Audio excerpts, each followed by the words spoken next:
Roughing It in the Bush, by Susanna Moodie. Chapter 21. The Little Stumpy Man. There was a little man, I'll sketch him if I can, for he clung to mine and me like the old man of the sea, and in spite of taunt and scoff, we could not pitch him off, for the cross-grained waspish elf cared for no one but himself. Before I dismiss for ever the troubles and sorrows of 1836, I would fain introduce to the notice of my readers some of the odd characters with whom we became acquainted during that period.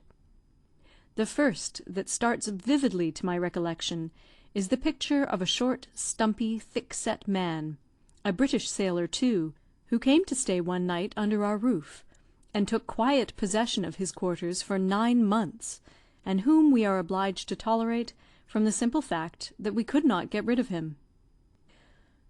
During the fall, Moodie had met this individual, whom I will call Mr. Malcolm, in the mail coach going up to Toronto. Amused with his eccentric and blunt manners, and finding him a shrewd, clever fellow in conversation, Moodie told him that if ever he came into his part of the world he should be glad to renew their acquaintance. And so they parted, with mutual good will, as men often part who have travelled a long journey in good fellowship together, without thinking it probable they should ever meet again. The sugar season had just commenced with the spring thaw.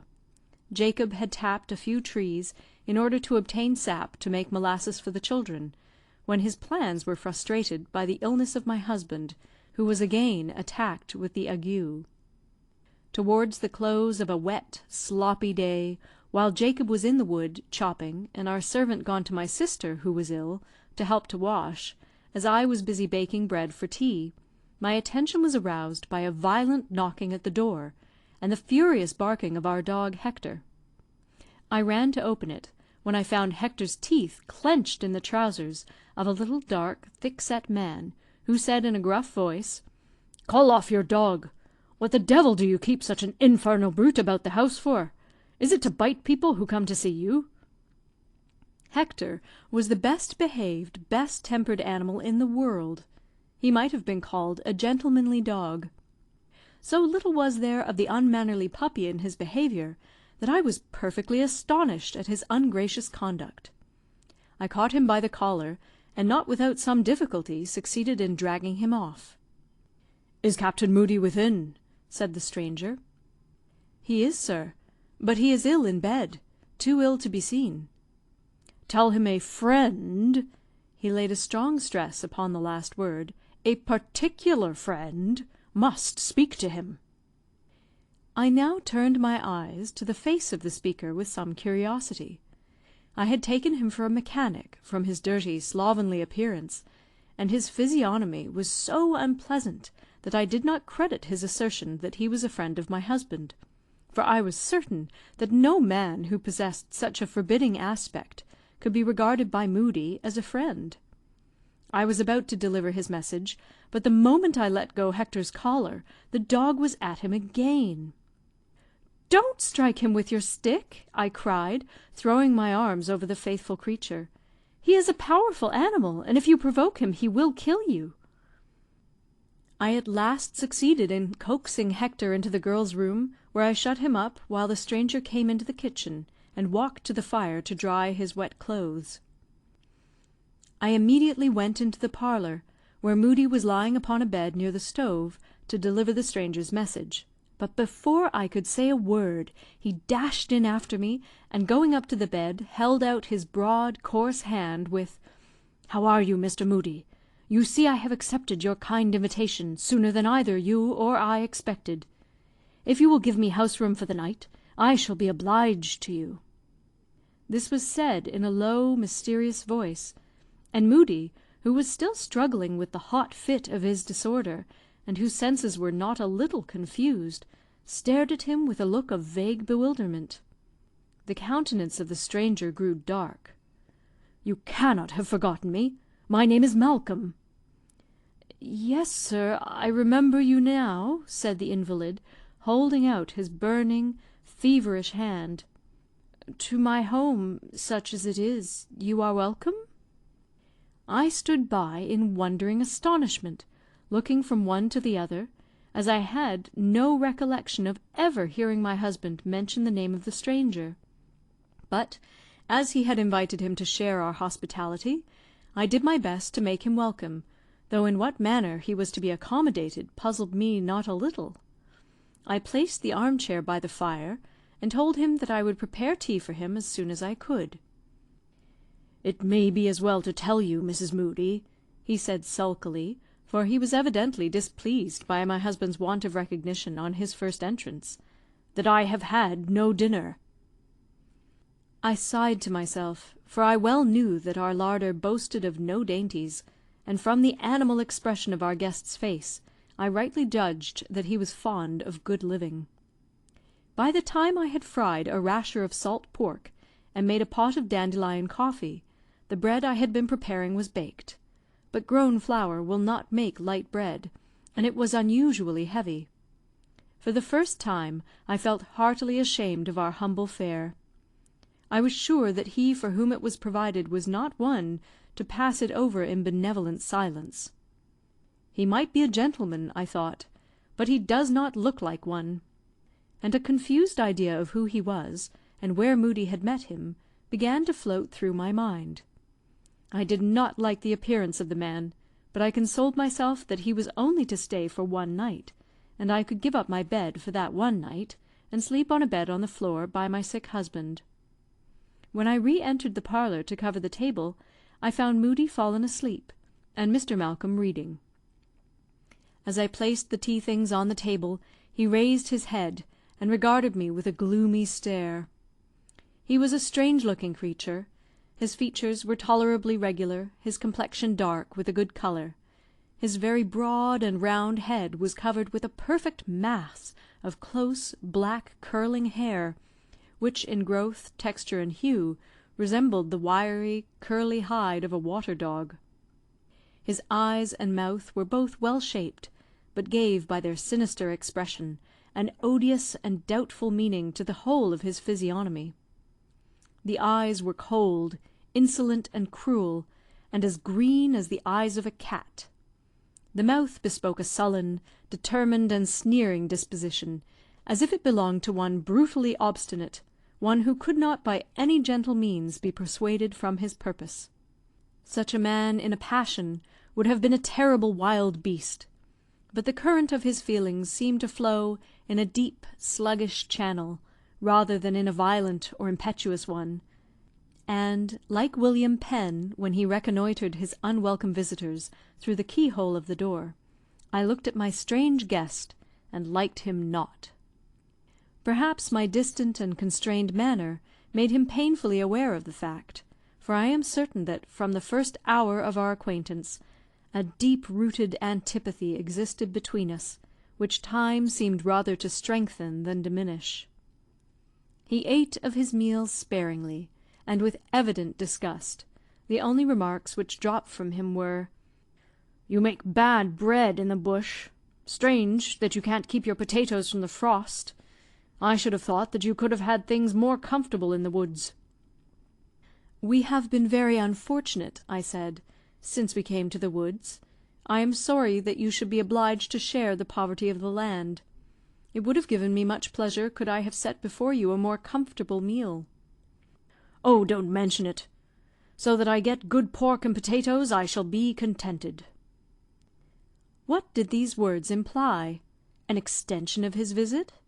I hoped that I was mistaken, but before I could lose any time in conjecture, my husband awoke. The fit had left him, and he rose and dressed himself, and was soon chatting cheerfully with his guest. Mr. Malcolm now informed him that he was hiding from the sheriff of the N district's officers, and that it would be conferring upon him a great favour if he would allow him to remain at his house for a few weeks. "To tell you the truth, Malcolm," said Moodie, "we are so badly off that we can scarcely find food for ourselves and the children. It is out of our power to make you comfortable, or to keep an additional hand without he is willing to render some little help on the farm. If you can do this, I will endeavour to get a few necessaries on credit, to make your stay more agreeable." To this proposition Malcolm readily assented, not only because it released him from all sense of obligation, but because it gave him a privilege to grumble. Finding that his stay might extend to an indefinite period, I got Jacob to construct a rude bedstead out of 2 large chests that had transported some of our goods across the Atlantic, and which he put in a corner of the parlour. This I provided with a small hair mattress, and furnished with what bedding I could spare. For the first fortnight of his sojourn, our guest did nothing but lie upon that bed, and read, and smoke, and drink whiskey and water from morning until night. By degrees he let out part of his history, but there was a mystery about him which he took good care never to clear up. He was the son of an officer in the navy, who had not only attained a very high rank in the service, but, for his gallant conduct, had been made a knight companion of the Bath. He had himself served his time as a midshipman on board his father's flagship, but had left the navy and accepted a commission in the Buenos Ayrean service during the political struggles in that province. He had commanded a sort of privateer under the government, to whom, by his own account, he had rendered many very signal services. Why he left South America and came to Canada, he kept a profound secret. He had indulged in very vicious and dissipated courses since he came to the province, and by his own account had spent upwards of £4,000 in a manner not over creditable to himself. Finding that his friends would answer his bills no longer, he took possession of a grant of land obtained through his father's interest up in Harvey, a barren township on the shores of Stony Lake, and, after putting up his shanty, and expending all his remaining means, he found that he did not possess 1 acre out of the whole 400 that would yield a crop of potatoes. He was now considerably in debt, and the lands, such as they were, had been seized with all his effects by the sheriff, and a warrant was out for his own apprehension, which he contrived to elude during his sojourn with us. Money he had none, and beyond the dirty fear-not blue seaman's jacket which he wore, a pair of trousers, of the coarse cloth of the country, an old black vest that had seen better days, and 2 blue-checked shirts. Clothes he had none. He shaved but once a week, never combed his hair, and never washed himself. A dirtier or more slovenly creature never before was dignified by the title of a gentleman. He was, however, a man of good education, of excellent abilities, and possessed a bitter, sarcastic knowledge of the world, but he was selfish and unprincipled in the highest degree. His shrewd observations and great conversational powers had first attracted my husband's attention, and, as men seldom show their bad qualities on a journey, he thought him a blunt, good fellow, who had travelled a great deal, and could render himself a very agreeable companion by a graphic relation of his adventures. He could be all this when he chose to relax from his sullen, morose mood, and much as I disliked him, I have listened with interest for hours to his droll descriptions of South American life and manners. Naturally indolent, and a constitutional grumbler, it was with the greatest difficulty that Moodie could get him to do anything beyond bringing a few pails of water from the swamp for the use of the house, and he often passed me carrying water up from the lake without offering to relieve me of the burden. Mary, the betrothed of Jacob, called him a perfect beast, but he, returning good for evil, considered her a very pretty girl, and paid her so many uncouth attentions that he roused the jealousy of honest Jake, who vowed that he would give him a good lumping if he only dared to lay a finger upon his sweetheart.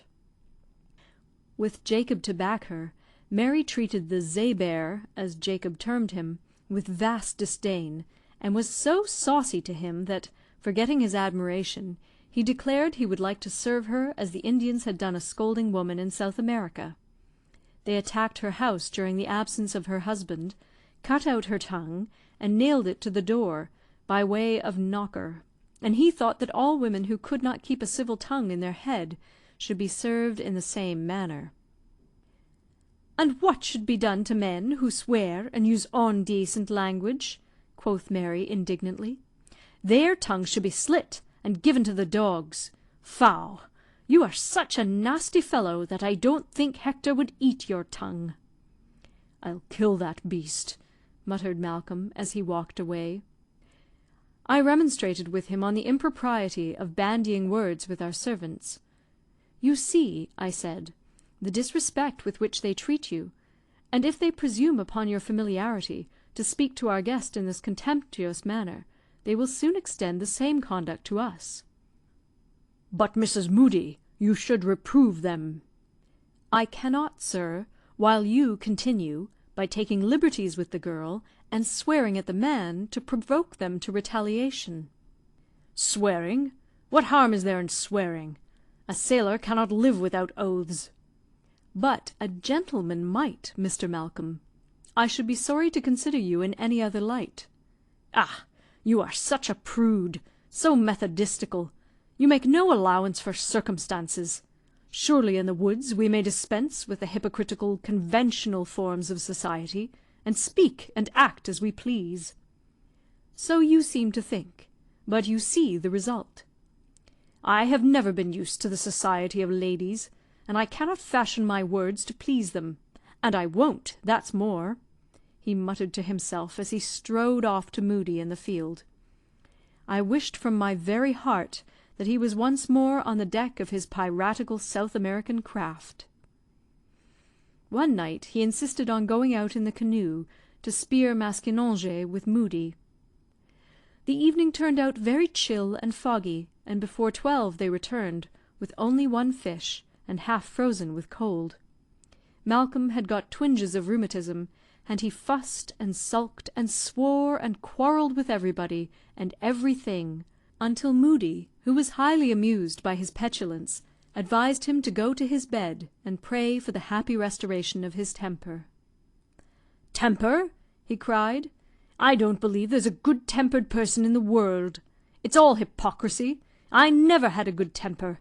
My mother was an ill-tempered woman, and ruled my father, who was a confoundedly severe, domineering man. I was born in an ill temper. I was an ill-tempered child. I grew up an ill-tempered man. I feel worse than ill-tempered now, and when I die, it will be in an ill temper." "Well," quoth I, "Moodie has made you a tumbler of hot punch, which may help to drive out the cold, and the ill temper, and cure the rheumatism." "Ay, your husband's a good fellow, and worth 2 of you, Mrs. Moodie. He makes some allowance for the weakness of human nature, and can excuse even my ill temper." I did not choose to bandy words with him, and the next day the unfortunate creature was shaking with the ague. A more intractable, outrageous, impatient I never had the ill fortune to nurse. During the cold fit, he did nothing but swear at the cold, and wished himself roasting; and during the fever, he swore at the heat, and wished that he was sitting in no other garment than his shirt on the north side of an iceberg. And when the fit at last left him, he got up and ate such quantities of fat pork, and drank so much whiskey punch, that you would have imagined he had just arrived from a long journey, and had not tasted food for a couple of days. He would not believe that fishing in the cold night air upon the water had made him ill, but raved that it was all my fault for having laid my baby down on his bed while it was shaking with the ague. Yet, if there were the least tenderness mixed up in his iron nature, it was the affection he displayed for that young child. Dunbar was just 20 months old, with bright dark eyes, dimpled cheeks, and soft, flowing, golden hair, which fell round his infant face in rich curls. The merry, confiding little creature formed such a contrast to his own surly, unyielding temper, that perhaps the very circumstance made the bond of union between them. When in the house, the little boy was seldom out of his arms, and whatever were Malcolm's faults, he had none in the eyes of the child, who used to cling around his neck, and kiss his rough, unshaven cheeks with the greatest fondness. "If I could afford it, Moodie," he said one day to my husband, "I should like to marry. I want some one upon whom I could vent my affections." And, wanting that some one in the form of a woman, he contented himself with venting them upon the child. As the spring advanced, and after Jacob left us, He seemed ashamed of sitting in the house doing nothing, and therefore undertook to make us a garden, or to make garden, as the Canadians term preparing a few vegetables for the season. I procured the necessary seeds, and watched with no small surprise the industry with which our strange visitor commenced operations. He repaired the broken fence, dug the ground with the greatest care, and laid it out with a skill and neatness of which I had believed him perfectly incapable. In less than 3 weeks the whole plot presented a very pleasing prospect, and he was really elated by his success. "At any rate," he said, "we shall no longer be starved on bad flour and potatoes. We shall have peas, and beans, and beets, and carrots, and cabbage in abundance, besides the plot I have reserved for cucumbers and melons." "Ah," thought I, "does he indeed mean to stay with us until the melons are ripe?" And my heart died within me, for he not only was a great additional expense, but he gave a great deal of additional trouble, and entirely robbed us of all privacy, as our very parlour was converted into a bedroom for his accommodation. Besides that, a man of his singularly dirty habits made a very disagreeable inmate. The only redeeming point in his character, in my eyes, was his love for Dunbar. I could not entirely hate a man who was so fondly attached to my child. To the 2 little girls he was very cross, and often chased them from him with blows. He had, too, an odious way of finding fault with everything. I never could cook to please him, and he tried in the most malicious way to induce Moodie to join in his complaints. All his schemes to make strife between us, however, failed, and were generally visited upon himself. In no way did he ever seek to render me the least assistance. Shortly after Jacob left us, Mary Pine was offered higher wages by a family at Peterborough, and for some time I was left with 4 little children and without a servant. Moodie always milked the cows, because I never could overcome my fear of cattle, and though I had occasionally milked when there was no one else in the way, it was in fear and trembling. Moodie had to go down to Peterborough, but before he went he begged Malcolm to bring me what water and wood I required, and to stand by the cattle while I milked the cows, and he would himself be home before night. He started at 6 in the morning, and I got the pail to go and milk. Malcolm was lying upon his bed reading. "Mr. Malcolm, will you be so kind as to go with me to the fields for a few minutes while I milk?" "Yes." Then, with a sulky frown, "But I want to finish what I am reading." "I will not detain you long." "Oh, no! I suppose about an hour. You are a shocking bad milker." "True. I never went near a cow until I came to this country, and I have never been able to overcome my fear of them." "More shame for you! A farmer's wife, and afraid of a cow! Why, these little children would laugh at you." I did not reply, nor would I ask him again. I walked slowly to the field, and my indignation made me forget my fear. I had just finished milking, and, with a brimming pail, was preparing to climb the fence and return to the house, when a very wild ox we had came running with headlong speed from the wood. All my fears were alive again in a moment. I snatched up the pail, and, instead of climbing the fence and getting to the house, I ran with all the speed I could command down the steep hill towards the lake shore. My feet caught in a root of the many stumps in the path, and I fell to the ground, my pail rolling many yards ahead of me. Every drop of my milk was spilt upon the grass. The ox passed on. I gathered myself up and returned home. Malcolm was very fond of new milk, and he came to meet me at the door. "Hi, hi! Where's the milk?" "No milk for the poor children to day," said I, showing him the inside of the pail, with a sorrowful shake of the head, for it was no small loss to them and me. "How the devil's that? So you were afraid to milk the cows? Come away, and I will keep off the bugaboos." "I did milk them, no thanks to your kindness, Mr. Malcolm. But—" "But what?"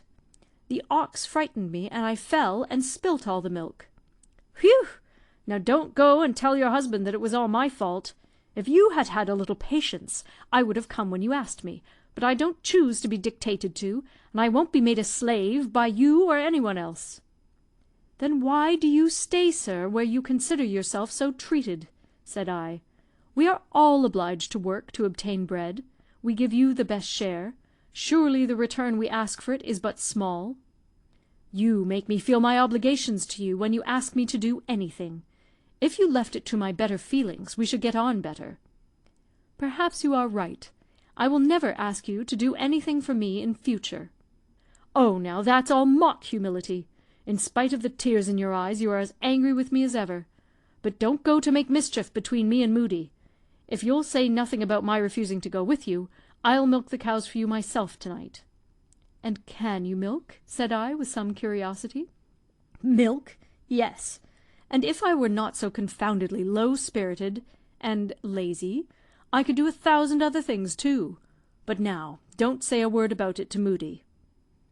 I made no promise, but my respect for him was not increased by his cowardly fear of reproof from Moodie, who treated him with a kindness and consideration which he did not deserve.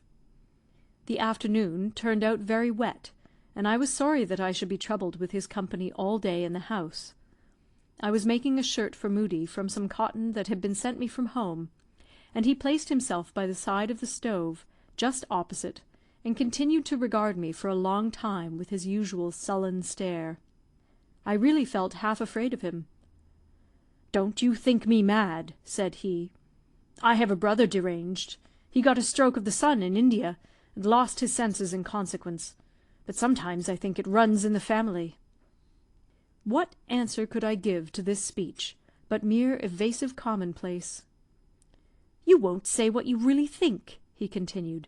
"I know you hate me, and that makes me dislike you. Now what would you say if I told you I had committed a murder, and that it was the recollection of that circumstance that made me at times so restless and unhappy?" I looked up in his face, not knowing what to believe. "'Tis fact," said he, nodding his head, and I hoped that he would not go mad like his brother and kill me. "Come, I'll tell you all about it. I know the world would laugh at me for calling such an act murder, and yet I have been such a miserable man ever since that I feel it was. There was a noted leader among the rebel Buenos Ayrians, whom the government wanted much to get hold of. He was a fine, dashing, handsome fellow. I had often seen him, but we never came to close quarters. One night I was lying wrapped up in my poncho at the bottom of my boat, which was rocking in the surf, waiting for 2 of my men, who were gone on shore. There came to the shore this man, and one of his people, and they stood so near the boat that I could distinctly hear their conversation. I suppose it was the devil who tempted me to put a bullet through the man's heart. He was an enemy to the flag under which I fought, but he was no enemy to me. I had no right to become his executioner. But still the desire to kill him, for the mere devilry of the thing, came so strongly upon me that I no longer tried to resist it. I rose slowly upon my knees. The moon was shining very bright at the time. Both he and his companion were too earnestly engaged to see me, and I deliberately shot him through the body. He fell with a heavy groan back into the water, but I caught the last look he threw upon the moonlight skies before his eyes glazed in death. Oh, that look! So full of despair, of unutterable anguish! It haunts me yet. It will haunt me for ever. I would not have cared if I had killed him in strife, but in cold blood, and he so unsuspicious of his doom. Yes, it was murder. I know by this constant tugging at my heart that it was murder. What do you say to it?" "I should think as you do, Mr. Malcolm. It is a terrible thing to take away the life of a fellow creature without the least provocation." "Ah, I know you would blame me. But he was an enemy, after all. I had a right to kill him. I was hired by the government under whom I served to kill him. And who shall condemn me?" "No one more than your own heart." "It is not the heart, but the brain that must decide in questions of right and wrong," said he. "I acted from impulse and shot that man.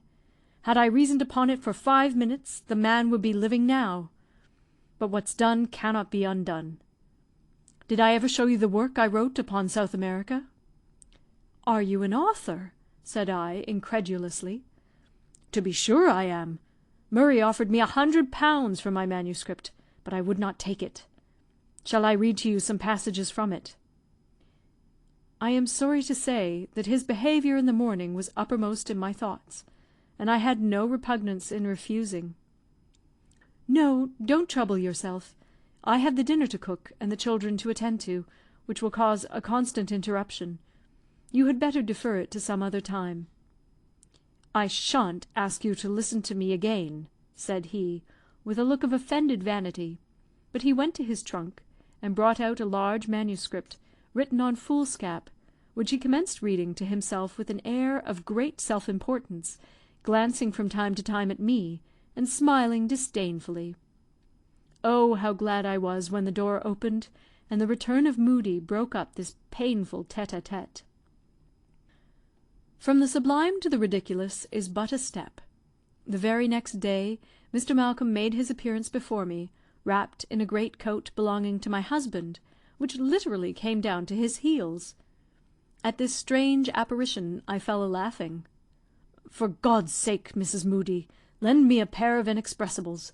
I have met with an accident in crossing the fence, and mine are torn to shreds, gone to the devil entirely." "Well, don't swear.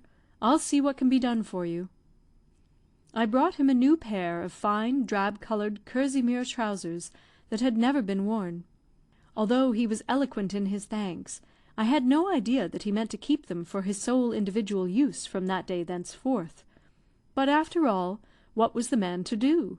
He had no trousers and no money, and he could not take to the woods. Certainly his loss was not our gain. It was the old proverb reversed.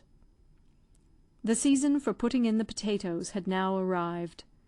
Malcolm volunteered to cut the sets, which was easy work that could be done in the house, and over which he could lounge and smoke; but Moodie told him that he must take his share in the field, that I had already sets enough saved to plant half an acre, and would have more prepared by the time they were required.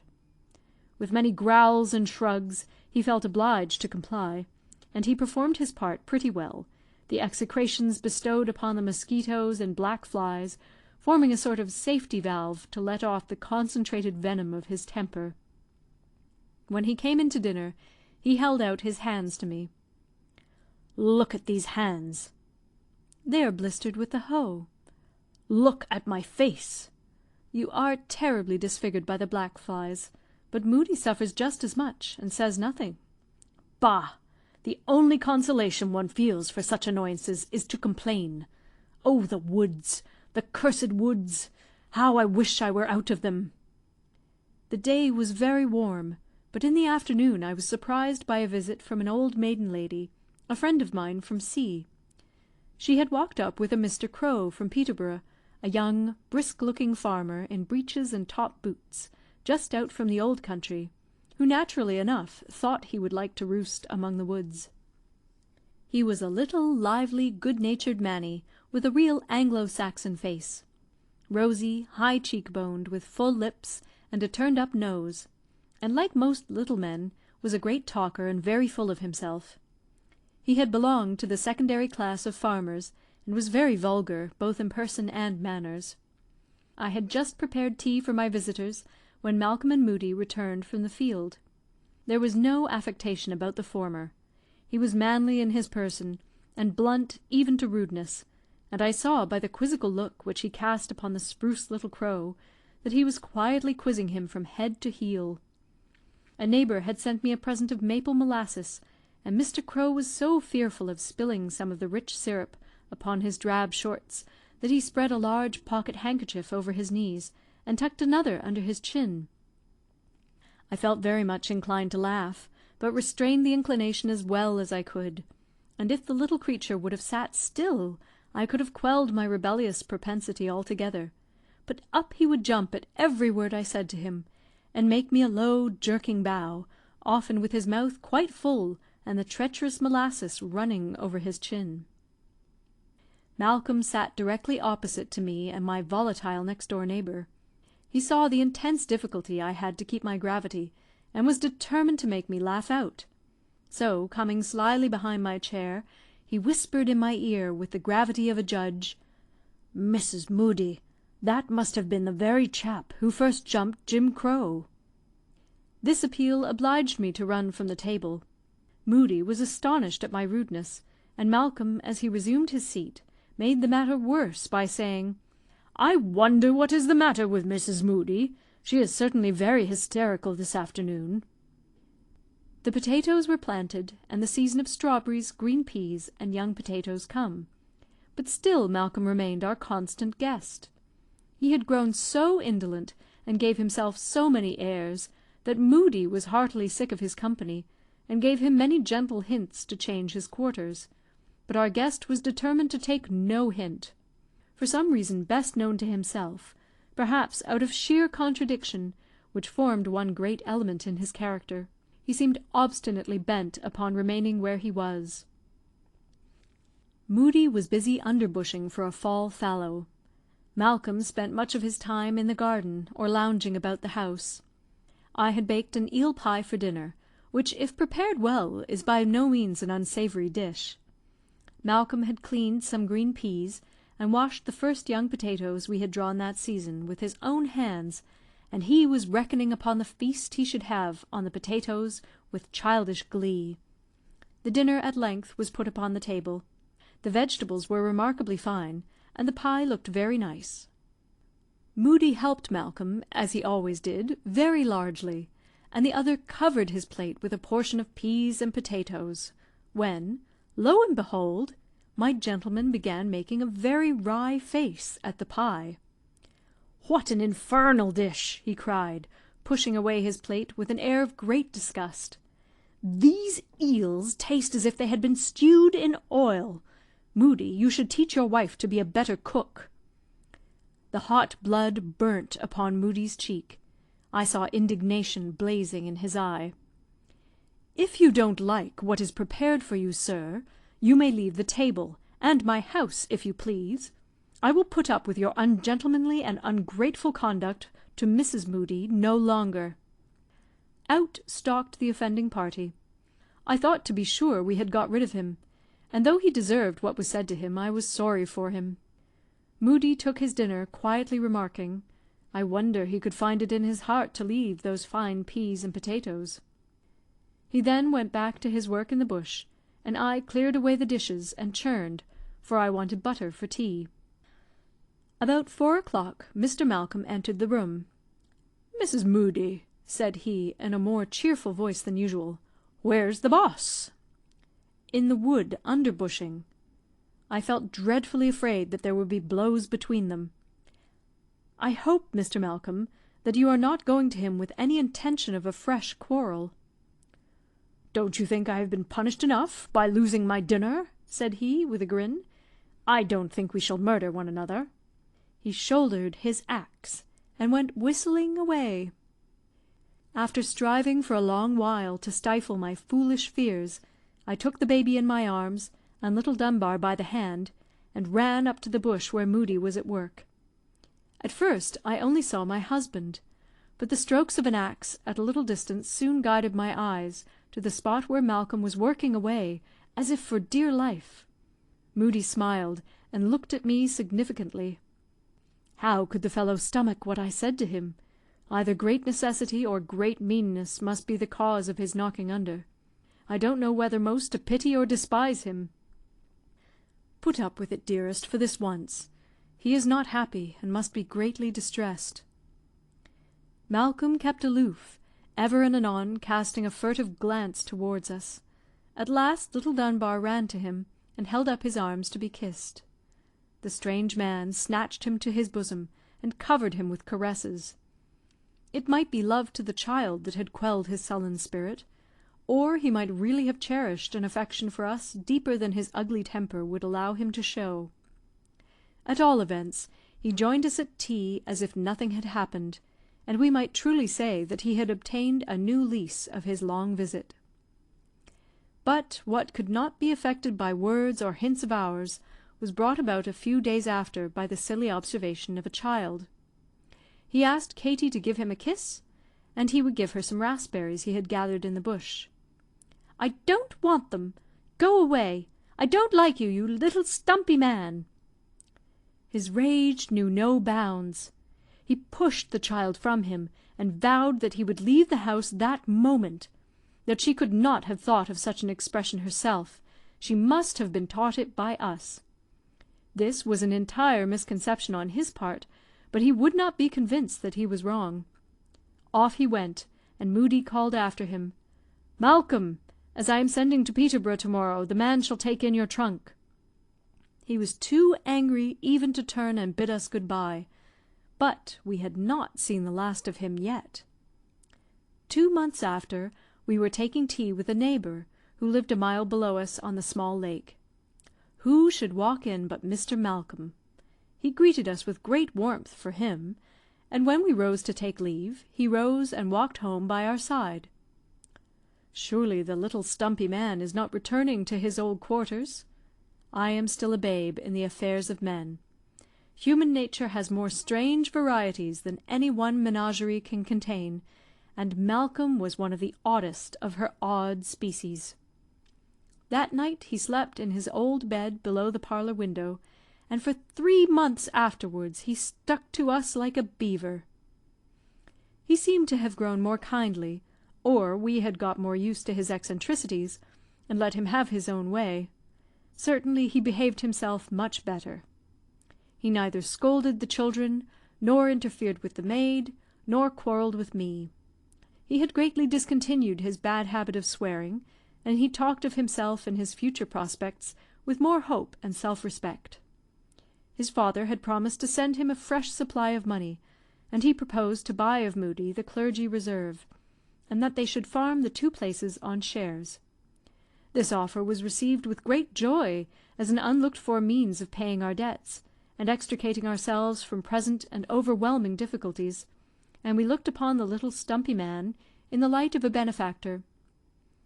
So matters continued until Christmas Eve, when our visitor proposed walking into Peterborough in order to give the children a treat of raisins to make a Christmas pudding. "We will be quite merry to-morrow," he said. "I hope we shall eat many Christmas dinners together, and continue good friends." He started after breakfast, with the promise of coming back at night; but night came, the Christmas passed away, months and years fled away, but we never saw the little stumpy man again. He went away that day with a stranger in a waggon from Peterborough, and never afterwards was seen in that part of Canada. We afterwards learned that he went to Texas, and it is thought that he was killed at St. Antonio, but this is mere conjecture. Whether dead or living, I feel convinced that we ne'er shall look upon his like again. Oh, the days when I was young! Oh, the days when I was young, a playful little boy, when my piping treble rung to the notes of early joy. Oh, the sunny days of spring, when I sat beside the shore, and heard the small birds sing. Shall I never hear them more? And the daisies scattered round, half hid amid the grass, lay like gems upon the ground, too gay for me to pass. How sweet the milkmaid sung, as she sat beside her cow, how clear her wild notes rung, there's no music like it now. As I watched the ship's white sail, mid the sunbeams on the sea, spreading canvas to the gale, how I longed with her to be. I thought not of the storm, nor the wild cries on her deck, when writhed her graceful form mid the hurricane and wreck, and I launched my little ship, with her sails and hold beneath, deep laden on each trip, with berries from the heath. Ah, little did I know, when I longed to be a man, of the gloomy cares and woe that meet in life's brief span. Oh, the happy nights I lay with my brothers in their beds, where we soundly slept till day shone brightly o'er our heads, and the blessed dreams that came to fill my heart with joy. Oh, that I now could dream, as I dreamt a little boy. The sun shone brighter then, and the moon more soft and clear, for the wiles of crafty men I had not learned to fear, but all seemed fair and gay as the fleecy clouds above. I spent my hours in play, and my heart was full of love. I loved the heath-clad hill, and I loved the silent vale, with its dark and purling rill, that murmured in the gale.